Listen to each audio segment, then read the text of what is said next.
Number discourses 4.49. 5 with Vipallāsa perversions. Mendicants, there are these 4 perversions of perception, mind, and view. What for? Taking impermanence as permanence, taking suffering as happiness, taking not self as self, taking ugliness as beauty. These are the 4 perversions of perception, mind, and view. There are these 4 corrections of perception, mind, and view. What for? Taking impermanence as impermanence, taking suffering as suffering, taking not self as not self, taking ugliness as ugliness. These are the 4 corrections of perception, mind, and view. Perceiving impermanence as permanence, suffering as happiness, not self as self, and ugliness as beauty. Sentient beings are ruined by wrong view, deranged out of their minds. Yoked by Mara's yoke, these people find no sanctuary from the yoke.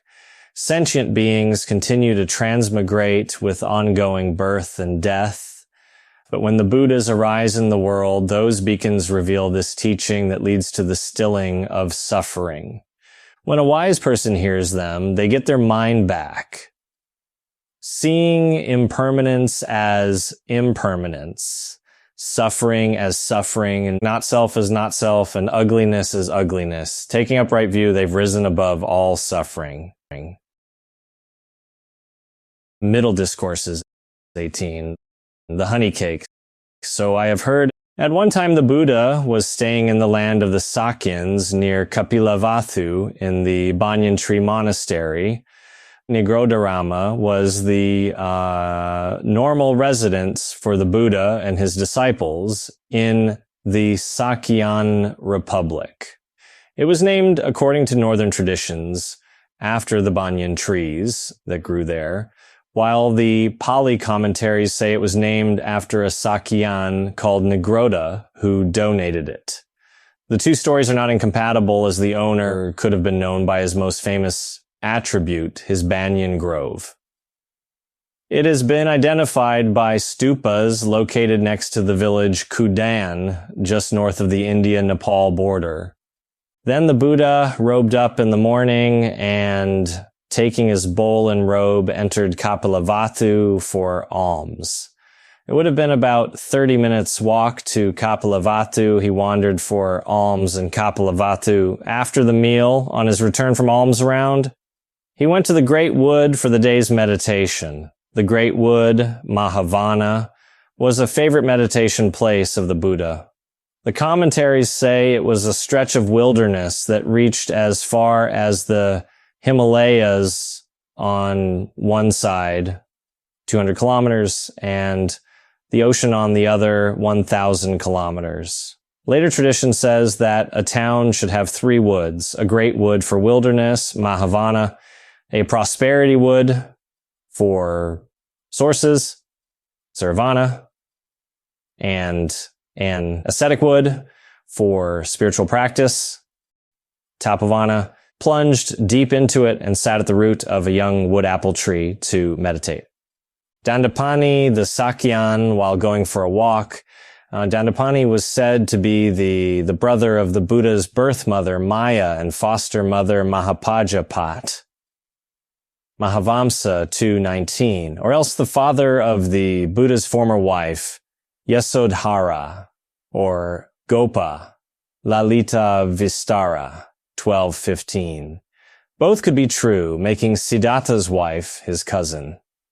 Reading between the lines, it seems Dandapani nursed a grudge against the Buddha. This would be understandable if Siddhartha's birth resulted in the death of one of Dandapani's sisters, while the other sister was left distraught when he went forth. And even more so if he abandoned Dandapani's daughter with their newborn son, plunged deep into the great wood.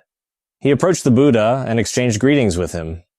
When the greetings and polite conversation were over, he stood to one side leaning on his staff and said to the Buddha, "What is the ascetic's doctrine?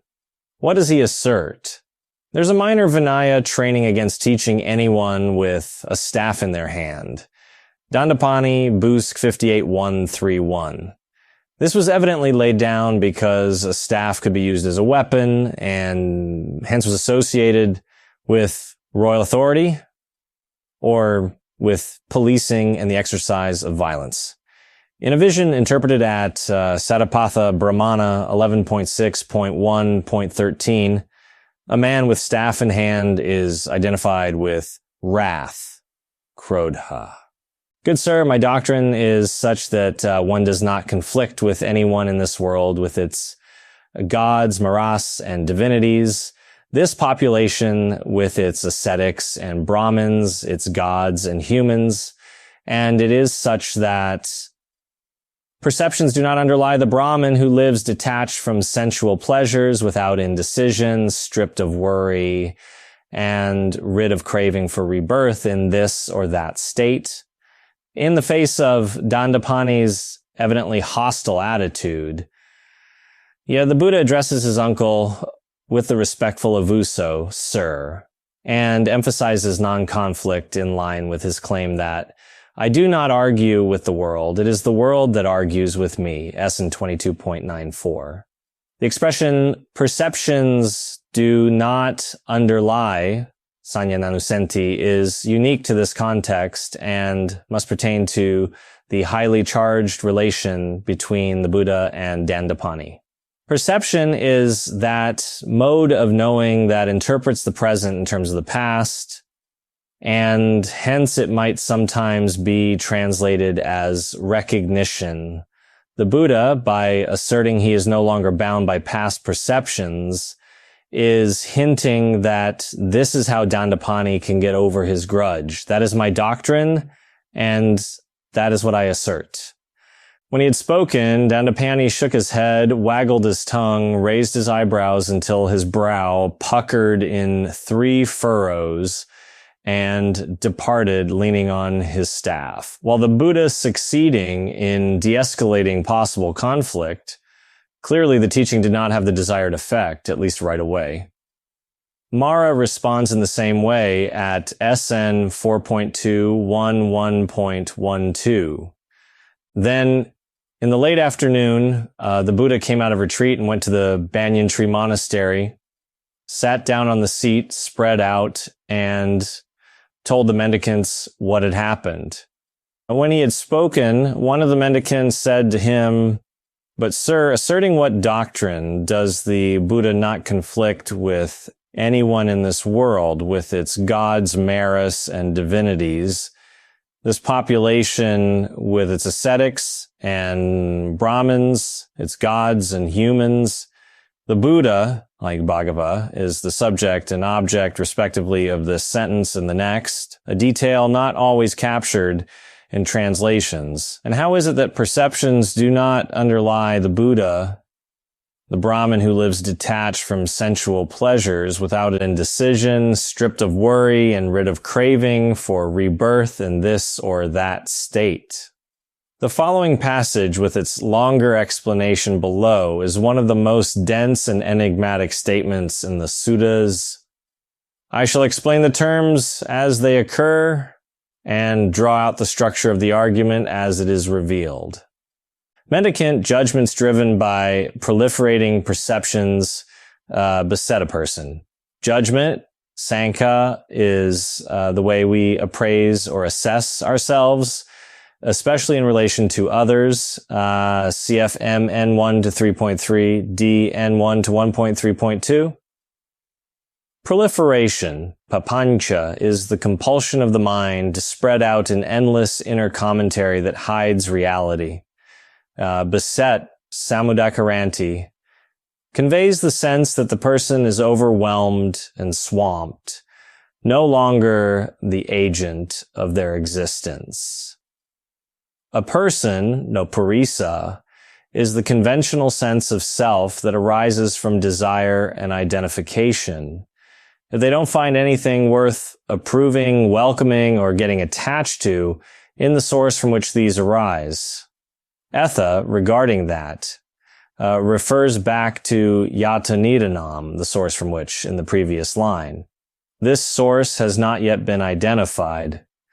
Just this is the end of the underlying tendencies to desire, repulsion, views, doubt, conceit, the desire to be reborn, and ignorance. This is the end of taking up the rod and the sword, the end of quarrels, arguments, and disputes, of accusations, divisive speech, and lies.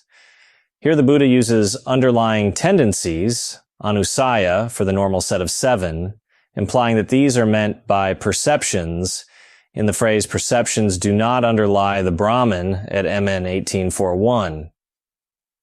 He identifies the doctrine that leads to peace as the ending of these tendencies that create proliferation and judgment about the supposed person. This is where these bad, unskillful qualities cease without anything left over. By this, the Buddha indicates arahantship. That is what the Buddha said. When he had spoken, the Holy One got up from his seat and entered his dwelling. While the Buddha usually took pains to make his teaching explicit, he sometimes left his students with puzzling or enigmatic statements as a way of encouraging them to figure them out for themselves. Soon after the Buddha left, those mendicants considered. The Buddha gave this brief summary recital, then entered his dwelling without explaining the meaning in detail. Who can explain in detail the meaning of this brief summary recital given by the Buddha? Then those mendicants thought, this venerable Mahakachana is praised by the Buddha and esteemed by his sensible spiritual companions. Mahakachana was one of the great disciples whose teaching specially emphasized the incisive analysis of consciousness through the lens of the 6 senses. He was said to be the most skilled at giving detailed explanations of brief teachings, AN 1.197, a skill he displayed also at MN 133, MN 138, and AN 10.172. Later, he was to settle to the southwest in Avanti, where he established the Dhamma in the region. He is capable of explaining in detail the meaning of this brief summary recital given by the Buddha. Let's go to him and ask him about this matter. Then those mendicants went to Mahakachana and exchanged greetings with him. When the greetings and polite conversation were over, they sat down to one side. They told him what had happened and said, "May Venerable Mahakachana please explain this." Reverends, suppose there was a person in need of heartwood, and while wandering in search of heartwood, he'd come across a large tree standing with heartwood. But he'd pass over the roots and trunk, imagining that the heartwood should be sought in the branches and leaves. Such is the consequence for the venerables. Though you were face to face with the Buddha, you overlooked him, imagining that you should ask me about this matter, for he is the Buddha, the one who knows and sees. He is vision. He is knowledge. He is the manifestation of principle. He is the manifestation of divinity. He is the teacher, the proclaimer, the elucidator of meaning, the bestower of freedom from death, the Lord of truth, the realized one. That was the time to approach the Buddha and ask about this matter.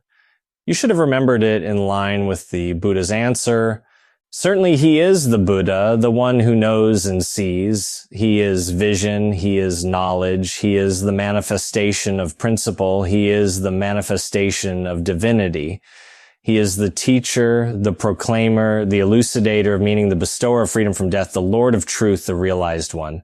That was the time to approach the Buddha and ask about this matter. We should have remembered it in line with the Buddha's answer. Still, Mahakachana is praised by the Buddha and esteemed by his sensible spiritual companions.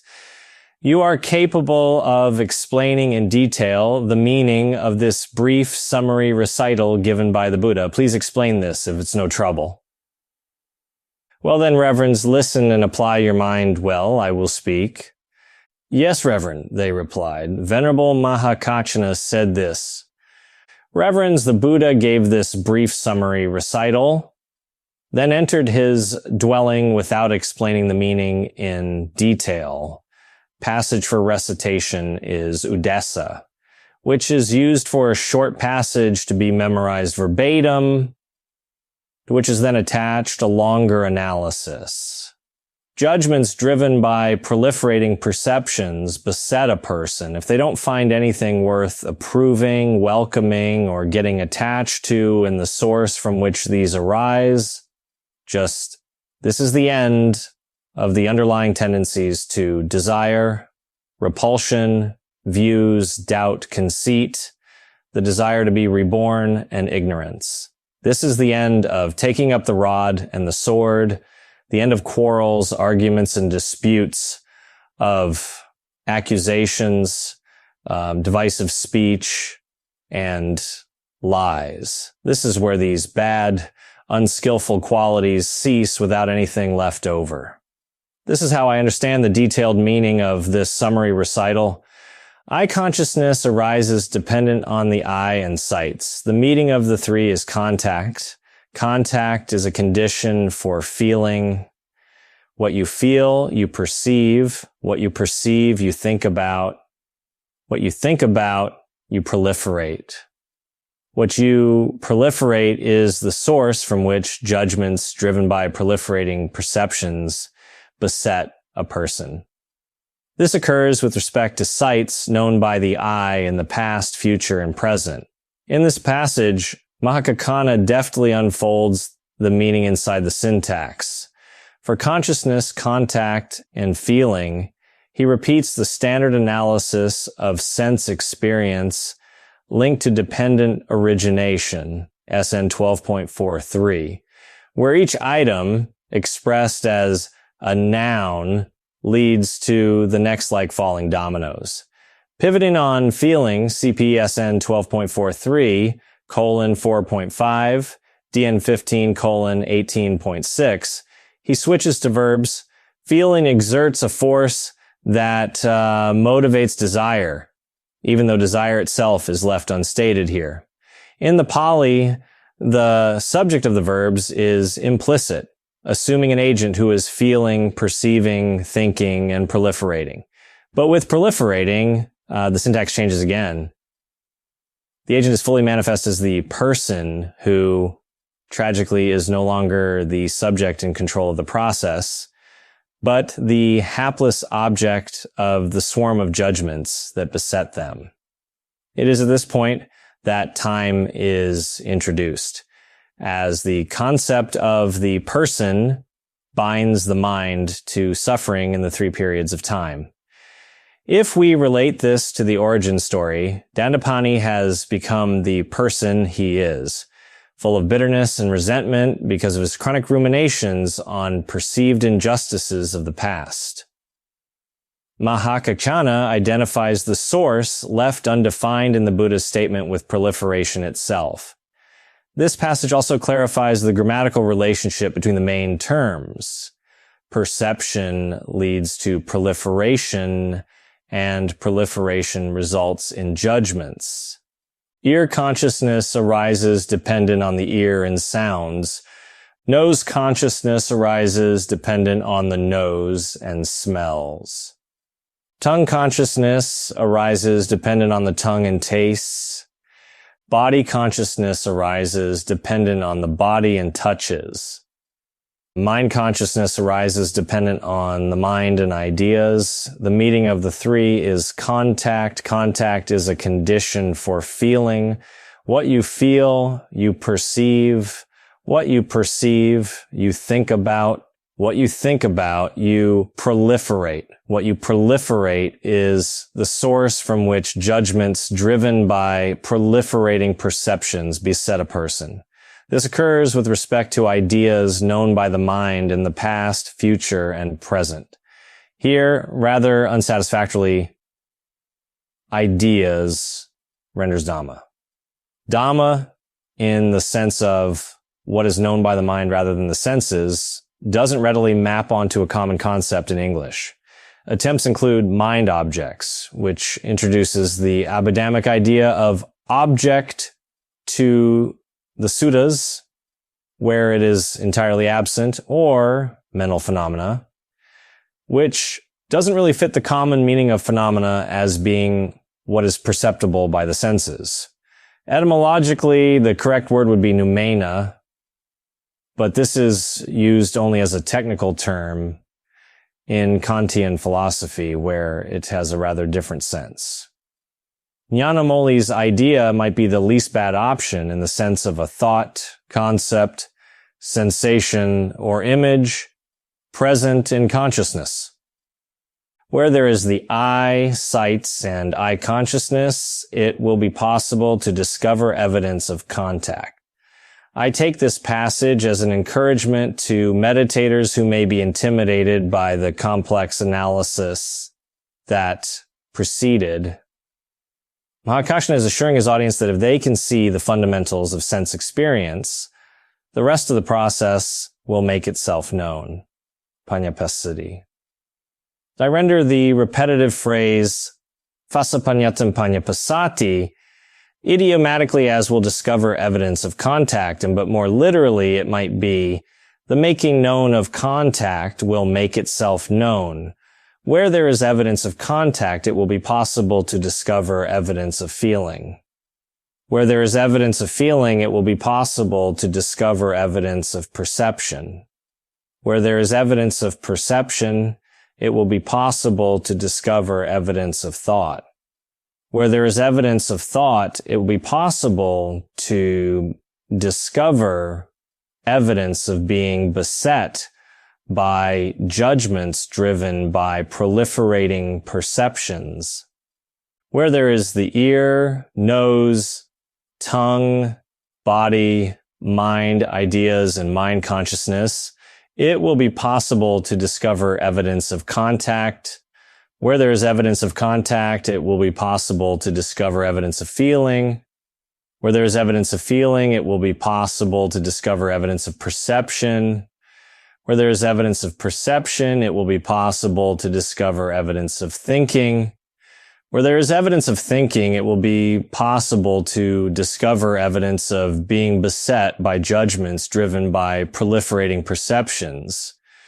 Where there is no eye, no sights, and no eye consciousness, it will not be possible to discover evidence of contact.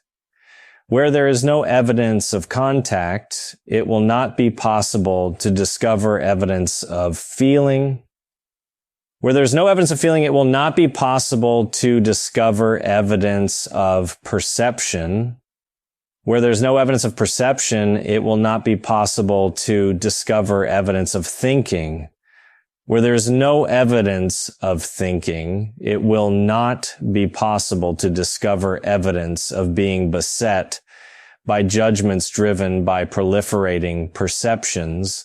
Where there's no ear, no nose, no tongue, no body, no mind, no ideas, and no mind consciousness, it will not be possible to discover evidence of contact. Where there is no evidence of contact, it will not be possible to discover evidence of feeling. Where there is no evidence of feeling, it will not be possible to discover evidence of perception. Where there is no evidence of perception, it will not be possible to discover evidence of thinking. Where there is no evidence of thinking, it will not be possible to discover evidence of being beset by judgments driven by proliferating perceptions. This is how I understand the detailed meaning of that brief summary recital given by the Buddha. If you wish, you may go to the Buddha and ask him about this. You should remember it in line with the Buddha's answer. Then those mendicants, approving and agreeing with what Mahakaccana said, rose from their seats and went to the Buddha, bowed, sat down to one side, and told him what had happened, adding, Mahakaccana clearly explained the meaning to us in this manner with these words and phrases. Mahakaccana is astute mendicants. He has great wisdom. If you came to me and asked this question, I would answer it in exactly the same way as Mahakaccana. That is what it means, and that's how you should remember it. And when he said this, Venerable Ananda said to the Buddha, "Sir, suppose a person who was weak with hunger was to obtain a honey cake. Wherever they taste it, they would enjoy a sweet, delicious flavor." This simile is also used for the Buddha's teachings at AN 5.194:4.1. In the same way, wherever a sincere, capable mendicant might examine with wisdom the meaning of this exposition of the teaching, they would only gain joy and clarity. "Sir, what is the name of this exposition of the teaching?" Well then, Ananda, you may remember this exposition of the teaching as the honey cake discourse. That is what the Buddha said. Satisfied, Venerable Ananda approved what the Buddha said.